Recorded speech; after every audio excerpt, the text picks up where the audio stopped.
नमस्कार साथियों। C TET की तैयारी को आगे बढ़ाते हुए आज हम सिक्स क्लास का जो ज्योग्राफी की अध्याय नंबर 4 मानचित्र उसको विस्तार से पढ़ेंगे। तो वीडियो अगर आपको पसंद आए तो प्लीज वीडियो को लाइक जरूर करें, और आपने अभी तक चैनल को सब्सक्राइब नहीं किया तो सब्सक्राइब जरूर करें। वीडियो शुरू करते हैं। आप पिछले अध्याय में ग्लोब के महत्व के बारे में पढ़ चुके हैं। ग्लोब में अध्ययन की कुछ सीमाएं होती है। जब हम पूरी पृथ्वी का अध्ययन करना चाहते हैं तब ग्लोब हमारे लिए काफी उपयोगी साबित होता है। लेकिन जब हम पृथ्वी के केवल एक भाग जैसे अपने देश, राज्यों, जिलों, शहरों तथा गांव के बारे में अध्ययन करना चाहते हो तो यह हमारे लिए उतना उपयोगी साबित नहीं होता। ऐसी स्थिति में हम मानचित्रों का उपयोग करते हैं। मानचित्र पृथ्वी की सतह या इसके एक भाग का पैमाने के माध्यम से चपटी सतह पर खींचा गया चित्र है, लेकिन एक गोलाकार सतह को पूरी तरह से चपटा करना असंभव है। मानचित्र हमारी विभिन्न जरूरतों के लिए आवश्यक है। कुछ मानचित्र एक छोटे क्षेत्र को एवं कुछ तथ्यों को दर्शाता है। दूसरे मानचित्र में एक बड़ी किताब की तरह तथ्य हो सकती हैं। जब बहुत से मानचित्रों को एक साथ रख दिया जाता है तब एक एटलस बन जाता है। एटलस विभिन्न प्रकारों तथा अलग अलग पैमाने से खींची गई मापों पर आधारित होता है। मानचित्रों से ग्लोब की अपेक्षा हमें ज्यादा जानकारी प्राप्त होती है। मानचित्र विभिन्न प्रकार के होते हैं, जिनमें से कुछ को नीचे वर्णित किया गया है। तो आज हम मानचित्र के बारे में पढ़ेंगे। पृथ्वी की प्राकृतिक आकृति जैसे पर्वतों, पठारों, मैदानों, नदियों, महासागरों इत्यादि को दर्शाने वाले मानचित्रों को भौतिक या उच्चावच मानचित्र कहा जाता है। अब यही क्वेश्चन पूछ ले भी, पर्वतों, पठारों, मैदानों, नदियों, महासागरों इत्यादि को दर्शाने वाले जो मानचित्र होते हैं उन्हें क्या कहते हैं? उन्हें भौतिक या उच्चावच मानचित्र कहा जाता है।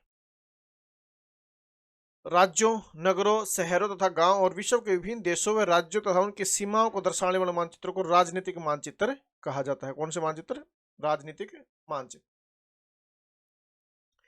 थीमेटिक मानचित्र, कुछ मानचित्र विशेष जानकारी प्रदान करते हैं, जैसे सड़क मानचित्र, वर्षा मानचित्र, वन तथा उद्योगों आदि के वितरण दर्शाने वाले मानचित्र इत्यादि। इस प्रकार के मानचित्र को थीमेटिक मानचित्र कहा जाता है। इन मानचित्रों में दी गई सूचना के आधार पर उनका उचित नामकरण किया जाता है। मानचित्र के तीन घटक है: दूरी, दिशा और प्रतीक। कितने घटक है? तीन। दूरी, मानचित्र एक आरेखन होता है जो कि पूरे विश्व या उसके एक भाग को छोटा कर कागज के एक पन्ने पर दर्शाता है। यहाँ यह कह सकते हैं कि मानचित्र छोटे पैमाने पर खींचे जाते हैं, लेकिन इसे इतनी सावधानी से छोटा किया जाता है ताकि स्थानों के बीच की दूरी वास्तविक रहे। यह तभी संभव हो सकता है जब कागज पर एक छोटी दूरी स्थल की बड़ी दूरी को व्यक्त करती हो। इसलिए इस उद्देश्य के लिए एक पैमाना चुना जाता है। पैमाना स्थल पर वास्तविक दूरी तथा मानचित्र पर दिखाई गई दूरी के बीच का अनुपात होता है। उदाहरण के लिए आपके विद्यालय और आपके घर के बीच की दूरी 10 किलोमीटर है, जिसे मानचित्र पर 2 सेंटीमीटर की दूरी से व्यक्त किया गया है। इसका अभिप्राय है कि मानचित्र 1 सेंटीमीटर स्थल के 5 किलोमीटर को दर्शाएगा। आपके रेखाचित्र मान पैमाना होगा 1 centimetre is equal to 5 kilometre. इस प्रकार पैमाना किसी भी मानचित्र के लिए बहुत महत्वपूर्ण होता है। अगर आपको पैमाने की जानकारी तो आप मानचित्र पर दिए गए किसी भी दो स्थानों के बीच की दूरी का पता लगा सकते हैं। जब बड़े क्षेत्रफल वाले भागों जैसे महाद्वीप या देशों को कागज पर दिखाना होता है तब हम लोग छोटे पैमाने का उपयोग करते हैं। उदाहरण के लिए मानचित्र पर 5 सेंटीमीटर स्थल के 500 किलोमीटर दर्शाता है। इसको छोटे पैमाने वाला मानचित्र कहते हैं। कौन सा कहते हैं? छोटे पैमाने वाला मानचित्र। जब एक छोटे क्षेत्रफल वाले भाग जैसे आपके गांव या शहर को कागज पर दिखाना होता है तब हम बड़े पैमाने का उपयोग करते हैं।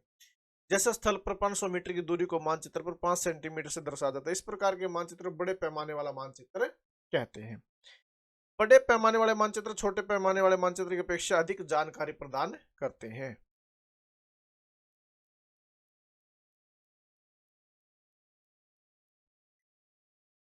दिशा, अधिकतर मानचित्रों में ऊपर दाहिनी तरफ तीर का निशान बना होता है जिसके ऊपर अक्षर U लिखा होता है। यह तीर का निशान उत्तर दिशा को दर्शाता है।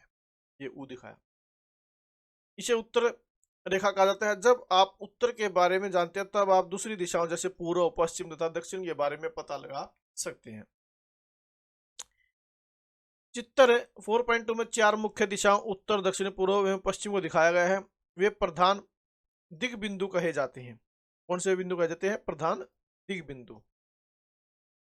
बीच की 4 रेखाएं उत्तर पूर्वी, दक्षिणी पूर्वी, दक्षिण पश्चिमी तथा उत्तर पश्चिमी, इन बीच वाली दिशाओं की मदद से किसी भी स्थान की सही स्थिति का पता लगाया जा सकता है।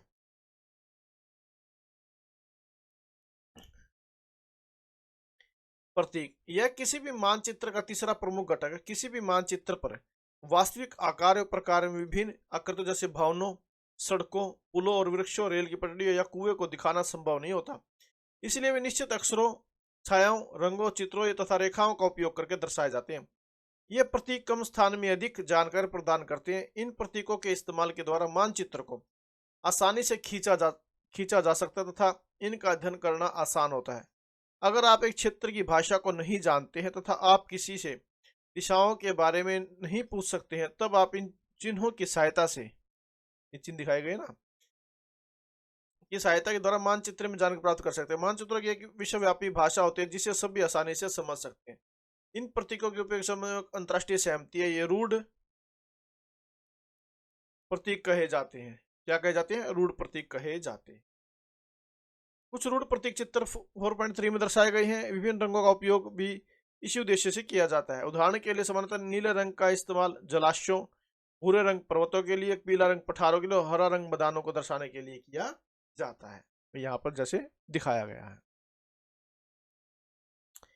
रेखा चित्र, रेखा चित्र एक आरेखन है जो पैमाने पर आधारित न होकर याददाश्त और स्थानीय प्रेक्षण पर आधारित होता है। कभी कभी किसी क्षेत्र के एक कच्चे आरेखन की आवश्यकता वहां के एक स्थान को दूसरे स्थान के सापेक्ष दिखाने के लिए होती है। मान लीजिए कि आप अपने मित्र के घर जाना चाहते हैं लेकिन आपको रास्ते की जानकारी नहीं, तो आपका मित्र अपने घर के रास्ते को बताने के लिए कच्चा आरेखन बना सकता है। इस प्रकार कच्चे आरेख को बिना पैमाने की सहायता से खींचा जाता है तथा इसे रेखा मानचित्र कहा जाता है। क्या कहा जाता है? रेखा मानचित्र कहा जाता है।